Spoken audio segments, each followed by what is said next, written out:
2 billones de dólares y muchos miles de muertos le costó a Estados Unidos la misión militar más larga de su historia. Todo comenzó con las Torres Gemelas del World Trade Center en llamas. Estados Unidos tenía que hacer algo y emprendió una ofensiva contra Afganistán en lo que calificó de lucha antiterrorista con el objetivo de capturar al líder de Al-Qaeda, Osama Bin Laden. Con la retirada del último soldado estadounidense 20 años después, se cierra el capítulo de las guerras eternas y se abren muchos interrogantes. También en Alemania, las misiones extranjeras en curso, como en Mali, se plantean ahora su utilidad. Por eso, hoy nos preguntamos, ¿a 20 años del 11S fracasó la guerra contra el terrorismo?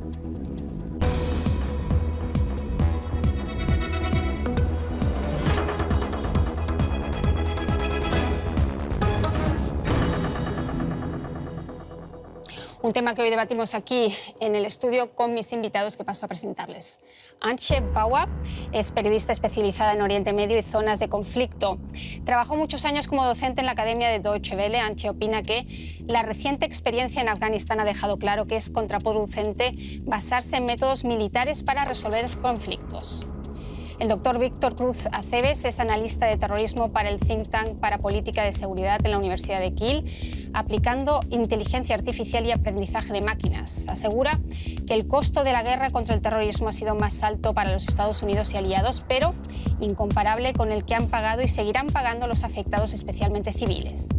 Y María Paz López, corresponsal en Berlín para el diario español La Vanguardia, considera que la retirada de Afganistán ilustra la nueva estrategia de Estados Unidos de eludir la intervención militar directa en países en conflicto. Pues bienvenidos a los tres, bienvenidos a ustedes. Y esta pregunta también quiero hacérsela a ustedes. A 20 años del 11S, ¿fracasó la guerra contra el terrorismo? Es una pregunta que les planteamos en las redes sociales. Los invito a participar en nuestro canal de YouTube, donde hemos lanzado la encuesta para conocer su opinión y se lo iremos contando a lo largo del programa. Bienvenidos nuevamente a los que estamos aquí en el estudio. Y me gustaría empezar haciéndoos una pregunta muy básica que creo que todos recordamos de alguna manera. ¿Recordáis ese 11S? ¿Qué hacíais ese día? ¿Cómo lo vivisteis? ¿Qué sensaciones recordáis? Antje.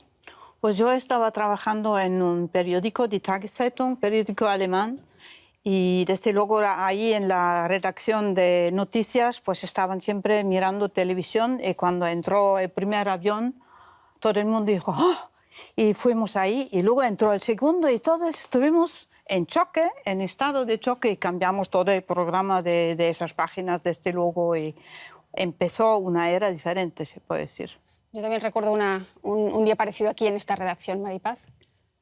Yo en aquella época estaba ya trabajando con La Vanguardia, pero en la central de Barcelona, y recuerdo que me dirigía hacia el diario y oí algo en algún bar en el camino. ¿Qué sucede? ¿Qué sucede? Y al llegar pues lo supe todo. Entonces recuerdo perfectamente que era domingo, porque entraba una hora un poco más tarde, eran como las 3 o las 4 de la tarde. Y lo que sí me acuerdo más casi que ese día es lo que ocurrió un mes después, porque yo había regresado hacía pocos años de estar en Nueva York estudiando con una excedencia en la Universidad de Columbia, y entonces tenía que ir a la boda de un amigo como 3 semanas o un mes después de cuando se produjeron los atentados. Y decidimos mantener el viaje. Y en el avión de Barcelona a Nueva York éramos 4 gatos. La sensación de ir solos en un avión enorme. Y eso casi me impactó más desde un punto de vista personal, como el cambio al que nos dirigíamos, que incluso el momento mismo que estabas como desbordado por las imágenes, ¿no? Pues igual luego puedes contar también cómo viste cambiado Nueva York, ¿no? Después en ese mes. Cuéntanos tú, Víctor. Sí, yo estaba regresando de una pausa al bachillerato. Era un día temprano en México, estaba en ese entonces. Y recuerdo que se escuchaban rumores. Estábamos entrando al bachillerato y se escuchaban rumores de un atentado, y había muchísima especulación. Pero la verdad es que no lo creía, porque sí, todos especulaban las cosas más irreverentes posibles. Pero sí, 15 minutos después se escuchó en la televisión, sobre todo, en el radio, y bueno, era cierto, impactante. Algo realmente increíble.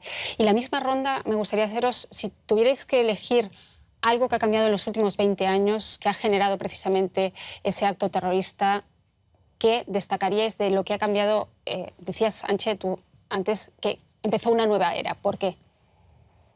Yo creo que hay dos cosas que han cambiado. Uno es la forma en la que Occidente mira a los musulmanes en general. Yo creo que esto ha creado una especie de sospecha generalizada con respecto a todo el mundo islámico, a pesar de la primavera árabe.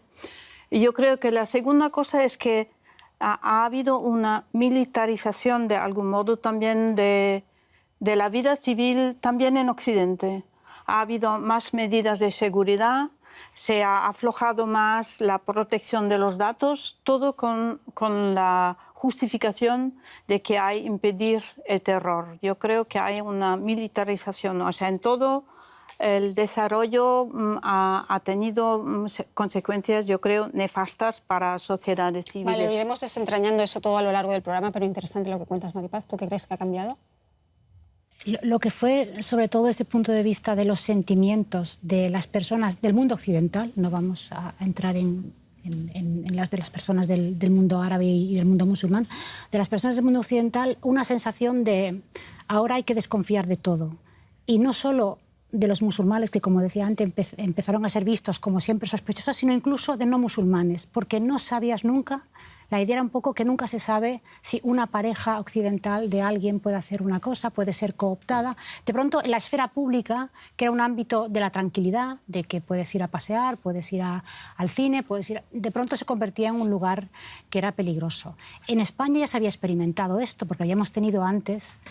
no, perdón, me estoy equivocando. Fue después. Pero, digamos, entramos en una dinámica... Fue en el 2004, ¿cierto? Entramos en una dinámica en la que todo... Un tren, un cine, un café en Bataclan. Estamos ahora en París. Sospechoso cualquiera que llevara una mochila en el tren, todo ¿verdad? el mundo sospechoso. Y si lleva barba y es un hombre, pues todavía más. Interesante. Víctor. Sí, bueno, yo realmente conozco personalmente a partir del comienzo de esta era, viviendo en diferentes países, yo solo conozco esta era post 9/11. Eres el más joven en esta ronda, sí. Quizás. Y lo que sí me gustaría sobresaltar de eso, porque no difícilmente puedo compararlo con cómo era antes, era muy pequeño, lo que sí me parece muy favorable es que se empezaron a dedicar más y más recursos por parte de los gobiernos, no nada más a los servicios de inteligencia y a los servicios de seguridad, sino también a la investigación. Y ahí es en la parte donde yo trabajo. Porque se vio que el atacar a la violencia no era suficiente, sino se empezó a invertir más en la prevención de todo esto. Esto es una cosa que rescato y que... Está bien que rescates también algo positivo. Acabamos de dar aquí un balance más negativo, también algo positivo. Las imágenes de las Torres Gemelas derrumbándose cual castillo de naipes forman parte ya de la memoria colectiva, no solo de los estadounidenses, lo acabamos de escuchar aquí. Fueron además el pistoletazo de salida para la lucha antiterrorista que perdura ya 20 años. Vean. 11 de septiembre de 2001. Una de las víctimas enterradas vivas bajo los escombros de las torres derrumbadas en Nueva York es el policía Will Jimeno. El 11 de septiembre me acompañará siempre. Nunca desaparecerá para los que estuvimos allí ese día. De forma milagrosa, Jimeno fue rescatado de entre los escombros con graves lesiones internas y externas que no terminan de sanar debidamente, pero rendirse nunca ha sido una opción para él. Lo que aprendí esa noche es que no hay que rendirse nunca, hay que luchar hasta el final. Seguir luchando hasta el final. El presidente de Estados Unidos, Joe Biden, no quiso que sus soldados siguieran haciéndolo y ordenó su retirada de Afganistán. Esta decisión sobre Afganistán no tiene que ver solo con Afganistán, sino con el fin de una era de grandes operaciones militares, buscando el cambio en otros países. ¿Es este el fin de la guerra de Estados Unidos contra el terrorismo? María Paz, ¿supone realmente el fin de las operaciones militares de Estados Unidos a gran escala? ¿Supone una retracción de Estados Unidos, la esfera internacional, de la esfera geopolítica? ¿Cómo lo ves?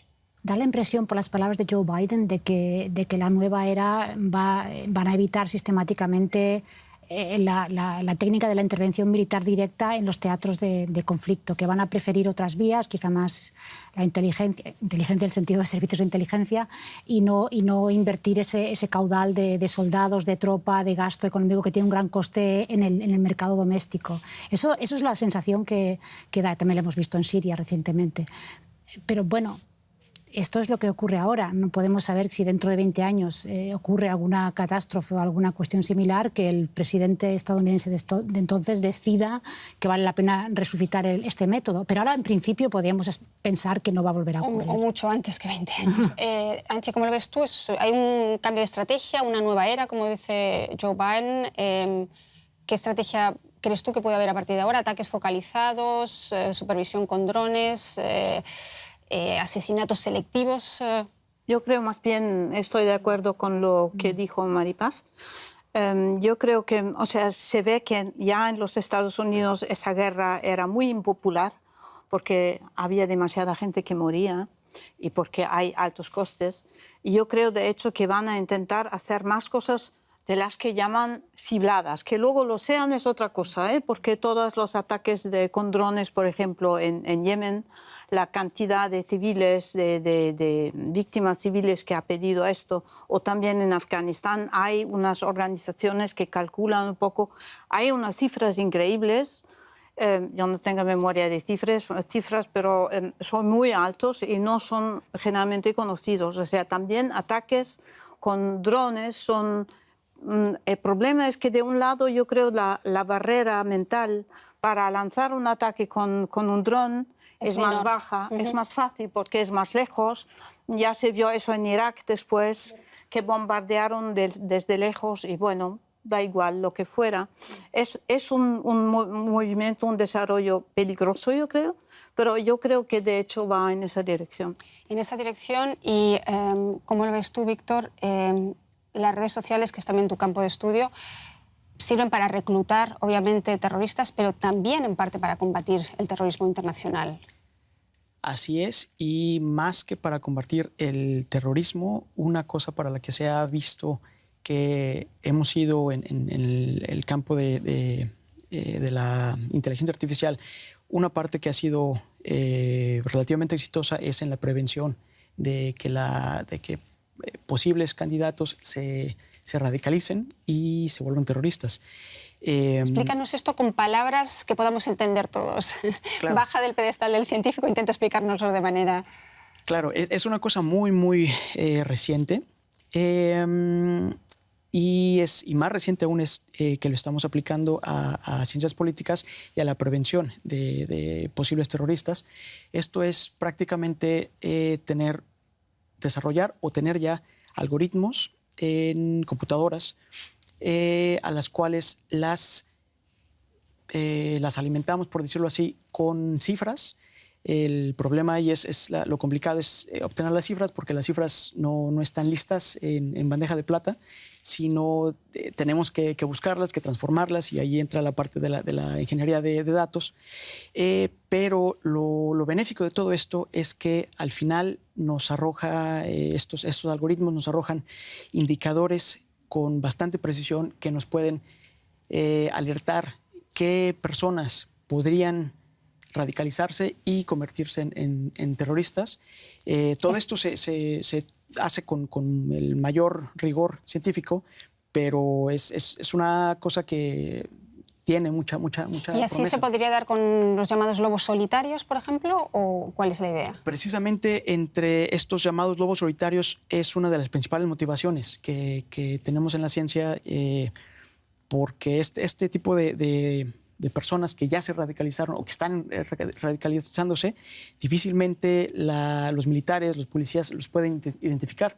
Y ahí es cuando entramos los que estamos haciendo este tipo de investigación, en donde podemos predecir, esta palabra la utilizo con cuidado, con mucho cuidado, pero podemos decir qué tipo de personas y en dónde podrían convertirse en este tipo de lobos solitarios, y así se puede evitar muchas muertes. Con lo cual volveríamos a lo que decía Antje de un poco del ciudadano transparente, ¿no? Los datos Sí. de los ciudadanos. Antje, La pregunta es un poco qué pasa después. Vosotros dais los datos a quién y luego ese quién, ¿qué hace? Entonces la pregunta es un poco dónde está la protección de los datos. Sí. Y lo que hacéis vosotros es un criterio. Y luego hay otros criterios en la China, en Rusia, en Turquía, ahora en Afganistán de los talibán, hay otros criterios. Entonces esa es una cosa para identificar todos los que dices, bueno, no cuadran. Potenciales sospechosos. A ver, puedes operar desde el punto de vista legal sobre una persona que no ha delinquido todavía. Eso.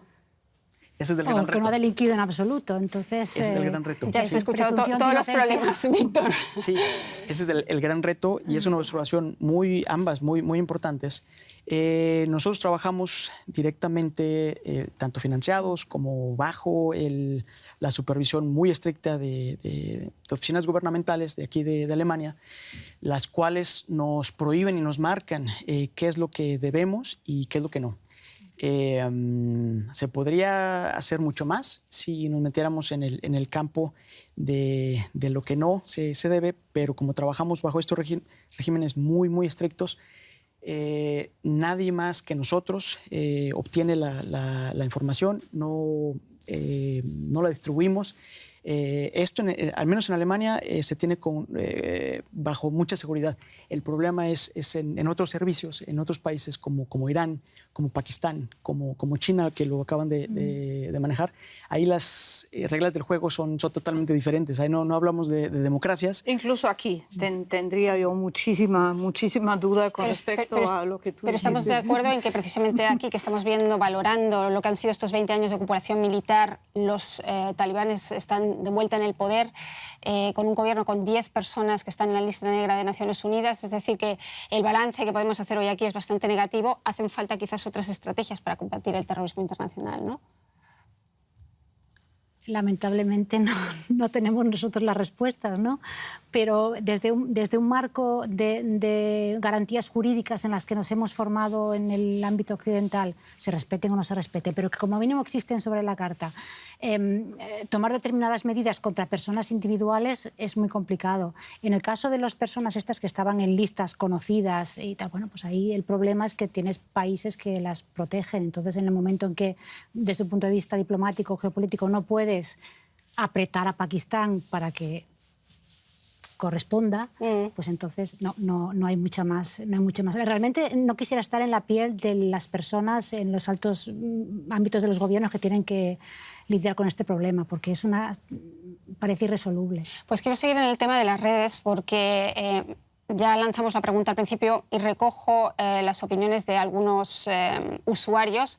Javier Spea dice: no se logró acabar con el caldo de cultivo del terrorismo y más bien los bombardeos indiscriminados terminaron generando más odio a Occidente y la adhesión del pueblo afgano al talibán. El germen del terrorismo está intacto y ahora, ¿qué va a hacer Occidente? ¿Dejar abandonado a un país que han reducido a la edad de piedra? Pues esa misma pregunta que hace este usuario, Javier Sper, la recojo y la paso a la ronda porque durante 20 años se ha dicho que los talibanes son terroristas y ahora toca dialogar con ellos. Eso es lo que parece. Ayer Blinken decía que los talibanes tendrán que ganarse la legitimidad y el apoyo internacionales que están buscando. Antje, ¿cómo lo ves? ¿Cómo se van a ganar esa legitimidad? Y al gobierno alemán, al gobierno estadounidense, a los gobiernos occidentales no les queda otra en estos momentos que dialogar con ellos. Sí, el problema es que hay muchísimos afganos que quisieran salir del país y no solo, es que tenemos una sequía desde hace 3 años. Más de la mitad de la población está bajo el sueldo de la pobreza. Entonces la pregunta es un poco, como comunidad internacional, ¿se les deja morirse de hambre o de enfermedades o por la razón política o se intenta negociar? Es muy amargo ahora negociar con los talibán que se combatió durante 20 años. Y yo creo que hablar de un reconocimiento diplomático político ahora es muy temprano. Todavía, o sea, acaban de de llegar, acaban de ganar, no tiene nada democrático todo ese proceso. China ya está firmando convenios de reconstrucción con Afganistán. Occidente no se quiere quedar fuera del tablero geopolítico. Sí, eso también. Hay algunas fuerzas, China, Rusia, Irán, Pakistán. Hay muchos que están ahí, que están volviendo al grande juego de principio del siglo XIX. Entonces yo creo que Occidente tiene una dificultad ahora de tener que hacer algo a pesar de no querer, a lo mejor. ¿Cómo valoras tú las palabras de Heiko Maas, el ministro de Exteriores, ayer, que decía no recibimos precisamente noticias muy optimistas a la hora de ver la formación de gobierno en Kabul? No hay mujeres, gran parte de los integrantes de ese nuevo gobierno son realmente del ala dura del talibán. ¿Cómo debe afrontarlo Occidente ahora mismo? Que el ministro de Exteriores alemán haga diga esas cosas es simplemente constatar la evidencia, no es que sea una sorpresa para nadie. Y ya la canciller Merkel y también en la Unión Europea se ha dejado claro que la Unión Europea va a abrir una oficina allí y va a intentar pues, tener una relación con los nuevos detentadores del poder. En cuanto al concepto de terrorista, claro, recordemos que si hacemos un poco de memoria histórica, también Yasser Arafat era un terrorista. Ajá.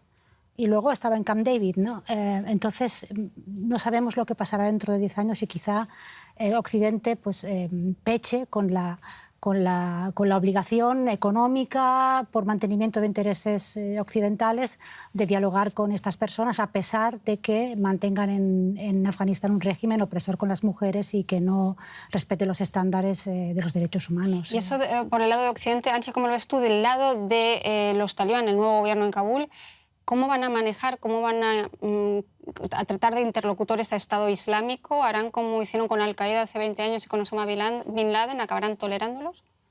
Estado Islámico, a Estado Islámico y los subgrupos de Estado Islámico ahora mismo. Bueno, hay dos cosas diferentes. Las relaciones de los talibán con el Estado Islámico no son nada buenas. Por eso. Tienen una rivalidad. Al-Qaeda es otro cantar. O sea, hay focos de Al-Qaeda en el país y parece que tienen apoyo de los talibán, pero hay una idea muy diferente del Estado Islámico de Al-Qaeda. O sea, Estado Islámico quiere, a través del terror, pues, instalar un sistema islamista de su interpretación del Islam global. Al-Qaeda también tiene esa idea, pero más con movimiento, más con un proceso, más una cosa política, un poco como los hermanos musulmanes. Entonces yo creo que esa es la razón por la que los talibanes están mejor con Al-Qaeda, porque se encuentran a un nivel en el que dicen, pues nosotros queremos ahora empezar con ese emirato islámico que han declarado, y luego vamos a intentar pues, manejar las cosas. cosas. ¿Entonces va a haber un reparto de esferas de poder, de alguna manera? En Afganistán no creo, porque ellos quieren gobernar toda Afganistán. Lo que quiera decir gobernar toda Afganistán es otra cosa, pero eso es lo que piden. Pero luego van a apoyar, creo, van a seguir apoyando a Al-Qaeda en sus acciones fuera de Afganistán. Interesante. Pues vamos a seguir un poco viendo lo que es la retirada, porque no todos los soldados ven la retirada como algo positivo y necesario. Muchos creen que su labor ahí era necesaria, otros lo ven como una guerra perdida, como una humillación. Escuchemos lo que tiene que decir al respecto el representante de los veteranos de la Bundeswehr, del ejército alemán, aquí en Alemania. He perdido camaradas, he perdido amigos en combate, he visto cosas terribles que no olvidaré jamás. Y entonces uno se pregunta, ¿para qué? ¿Para qué sacrifiqué mi salud? ¿Por qué tuvieron que morir mis compañeros? ¿Para retirarnos ahora y dejar el poder a los talibanes? ¿Para negociar de ahora en adelante con los talibanes?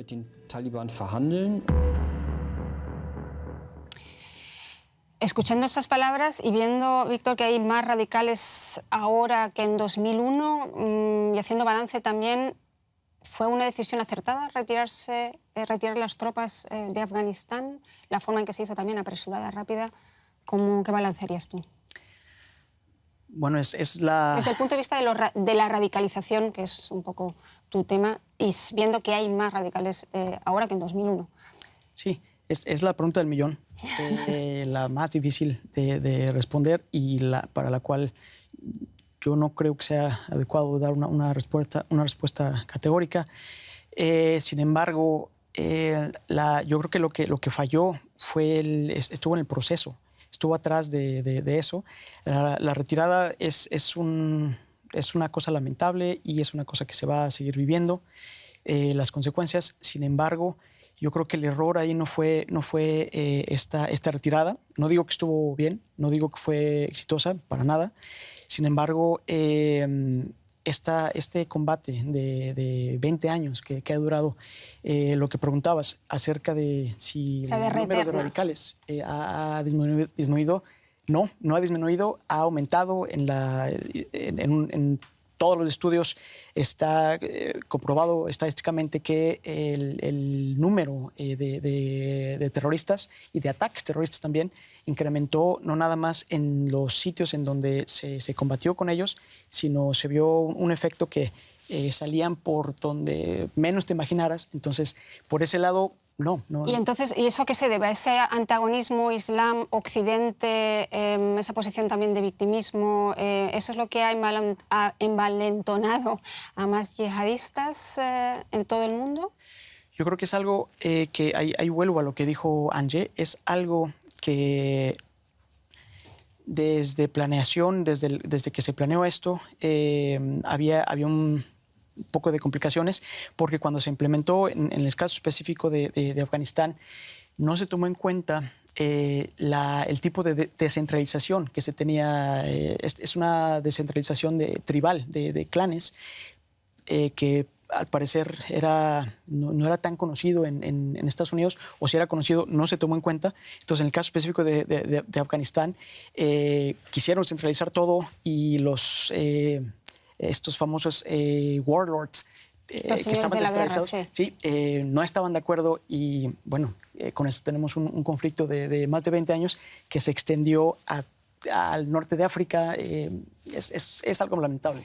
Del balance que se está haciendo ahora en los medios de comunicación, muy negativo en general, de estos 20 años de ocupación en Afganistán y de esa encuesta que hemos lanzado, yo quisiera también rescatar comentarios positivos de los usuarios, y un comentario positivo que se repite en redes y que quiero compartir aquí es el que hace Sergio Mansilla, que dice: al menos las mujeres afganas van a seguir estudiando, lo que antes no hacían bajo el régimen anterior.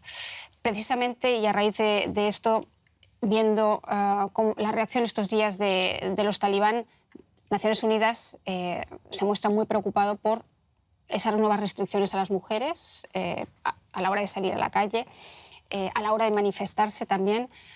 Antje, ¿qué balance haces tú entonces de esos 20 años? Este es uno de los balances positivos que se puede hacer de la ocupación, ¿no? Sí, y yo creo que hay más aspectos positivos. Se ha creado en esos años una educación no solo para las niñas y para las mujeres, sino también para toda la sociedad. El nivel de educación es mucho más alto de lo que era hace 20 años y hay mucha gente, por lo menos en las grandes ciudades, pero también en los sitios más pequeños, que han podido participar en la creación de organizaciones, digamos, o de grupos que han intentado crear una especie de estructura democrática a nivel también pequeño, de pueblo o de pequeña ciudad. Ha habido desarrollos positivos y aunque se hayan ido al traste, o sea que a lo mejor no existen ya, la gente ha sentido lo que es. Yo estoy convencida de que hay algo que va a quedar de esto. Es un poco una consolación barata de algún modo, porque se puede decir, bueno, se ha perdido y ya han vuelto los talibán, ¿qué más quieres como perder? Pero yo creo que en la gente eso queda. Y no estoy completamente de acuerdo con lo que tú dijiste ahora, que los talibán ahora son más radicales de lo que eran hace 20 años. No estoy convencida de esto. No, yo decía que hay más yihadistas o más gente dispuesta a cometer actos terroristas que en el 2001, dispersos a lo largo del planeta. Globalmente, sí. Pero yo creo que los talibán no son los que eran. Y a mí me sorprendió mucho, por ejemplo, que ellos dan muchísimo valor a que la comunidad internacional les reconozca. Hace 20 años les daba completamente igual, porque Afganistán de todos modos era pobre, iba a quedar pobre, les daba igual. Y ahora tienen ahí una especie de élite educada, ellos mismos usan celulares, saben usar ordenadores y todo esto. Ellos también, no todos, una parte de ellos también no es la misma de lo que era antes. ¿Compartes esa visión más positiva quizás de unos talibanes más modernos, Desgraciadamente, dispuestos a fotografiarse en los medios de comunicación, bueno, a aparecer? Ciertamente son talibanes más 2.0 que hace 20 años, claramente. Yo cuando vi la entrevista de creo que era el portavoz, que el segundo día tras caer Kabul con Christiane Amanpour en la CNN, dices, pues, que bien habla inglés el señor este. Y habla con una mujer. Y habla con una mujer. O sea, en ese sentido sí que... pero bueno, eso es un poco fachada, es un poco el medio, no el mensaje, ¿no? Pero lo que sí me parece que puede ser positivo es que lo que queda en el cerebro queda. Y hay una generación que tiene ahora 20 años que cuando nació ya no había talibanes. Y durante estos 20 años ha vivido un Afganistán bien, pues, un poco distinto. Entonces, pensar que eso va a desaparecer de los cerebros de las personas y de las pequeñas estructuras que, como tú decías, han empezado a surgir, pues quizá es un punto de esperanza. Y quizá los talibanes acaben viendo que en ese grupo de gente hay ingenieros que necesitan, incluso ingenieras que necesitan, llegado el caso. Entonces, bueno, vamos a mantener ese talante esperanzado, pero haciendo nuevamente balance un poco de las estrategias utilizadas por Estados Unidos, Víctor, se trazan muchos paralelismos entre el Plan Colombia, durante la época de Pastrana, que implementó Estados Unidos considerando o argumentando que Colombia era un país fallido, con lo que han hecho ahora en Afganistán. La realidad es que Colombia vuelve a ser el principal exportador de coca del mundo y la realidad es que el 90% del mercado del opio viene de Afganistán, que ha multiplicado por 20 su producción de opio durante los últimos años. ¿Se puede hablar de dos proyectos fracasados? Perdóname, Antje, que ya sé que no quieres que hable de proyectos fracasados, pero que tienen esto en común estas estrategias siempre de la operación militar o de intentar imponer estándares propios en países tan ajenos y tan distintos. Yo pensaría que hay paralelismos, no tan paralelos, hay coincidencias que podrían parecer paralelismos. Uno de ellos es el costo, ¿no? Ambos programas, comentabas del precio, que fue lo poquito que se puede rescatar, que es un logro barato. Son alrededor de 8 trillones de dólares lo que nada más Estados Unidos invirtió en la guerra contra el terrorismo. En el Plan Colombia, desconozco la cifra, pero también es una suma altísima. Otra coincidencia que se podría hacer es que se captura o se elimina, por decirlo de alguna manera, a un líder terrorista en Afganistán o a un narcotraficante en Colombia y sale otro. Y luego se elimina y sale no uno o dos, salen 4. Y eso es una cosa que también se vio en la guerra contra el terrorismo. Yo creo que uno de los principales problemas ahí es que se tiene que prevenir más porque cuando ya está el niño ahogado, difícilmente ya lo vimos en estos 20 años, lo que se logró, poquitas cosas, pero ¿a qué costo? Otra de las asignaturas pendientes, Antje, es precisamente Guantánamo, que está ahí en la memoria colectiva. Obama prometió cerrar Guantánamo, no lo hizo. Biden ha transferido algunos de a sus respectivos países. ¿Cómo se explica a día de hoy que no se haya logrado cerrar Guantánamo y sobre todo que esas personas no estén frente a tribunales, como por ejemplo lo comentaba María Paz hace un rato? Ahora mismo sí están frente a tribunales los sospechosos del atentado en el Bataclan. No lo sé. Yo creo que ha habido presiones muy fuertes políticas en los Estados Unidos, porque la gente dice, bueno, los dejamos y luego vuelven a planificar atentados. Y yo creo que es una decisión puramente política Que haya algo detrás, no lo sé. A mí me huele raro porque es una cosa que es un desastre también, eso a nivel de imagen de Estados Unidos también en el mundo. Con respecto a los derechos humanos, que no se puede mantener gente ahí durante años en esas condiciones, en jaulas como animales, sin ningún juicio, no se puede hacer. Y menos en un estado como Estados Unidos, donde dicen, pues nosotros somos el palacio de los derechos humanos. No puede ser. No lo sé, no lo entiendo. Obama lo quiso cerrar, como tú dijiste, no pudo hacerlo. Yo creo que la oposición en contra también en ese mismo partido, los demócratas,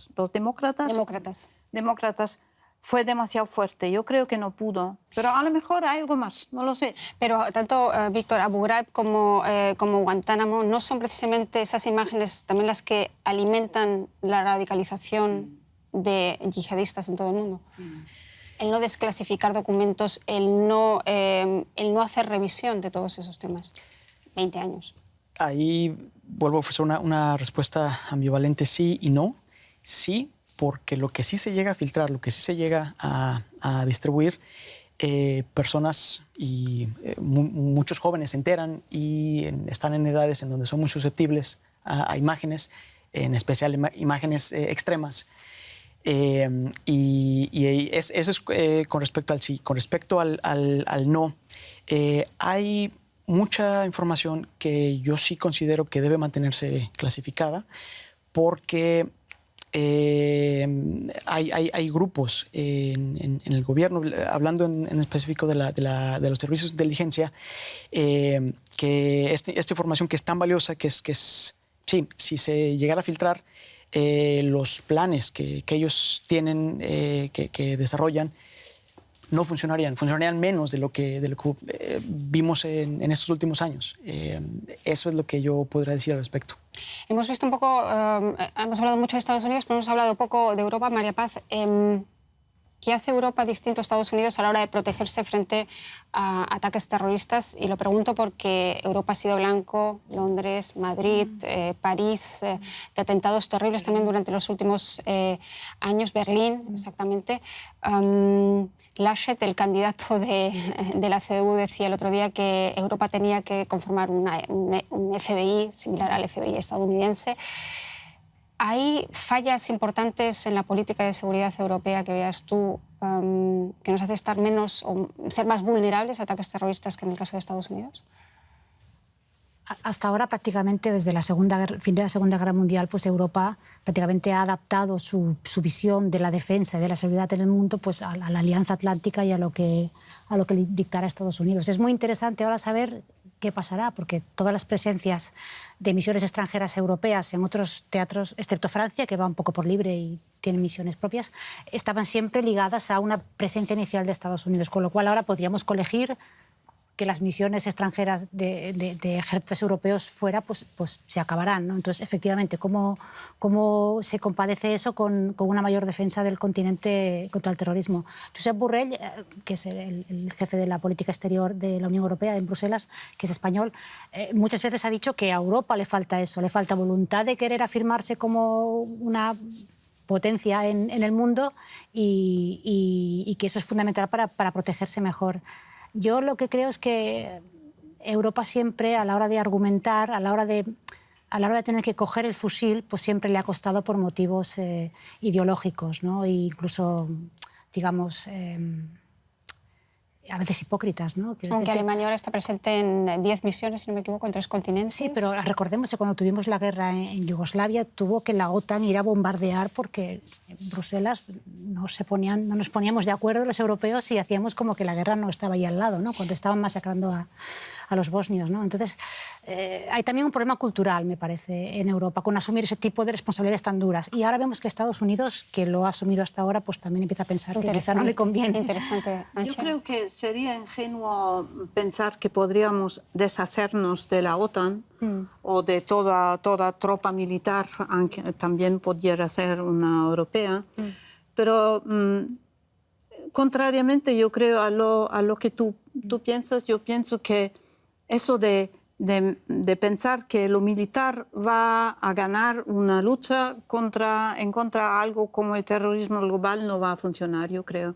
Y yo creo que los últimos 20 años, uno de los resultados de los últimos 20 años es que, como tú has dicho y también tú, es que los movimientos radicales islámicos se han propagado. Hay más y no menos. ¿Y por qué? Porque Occidente ha perdido su credibilidad que consistía en un poder blando. Occidente, sobre todo la Unión Europea, que decía las derechos humanos, de soft un power. desarrollo diferente, sí. Tratar problemas no primeramente a nivel militar, sino a nivel de desarrollo social, político, de igualdad de derechos y cosas así. Yo creo que si nosotros ahora seguimos ese pensamiento de que hay que solucionar los problemas con métodos militares, no vamos a llegar muy lejos. Pues me gustaría...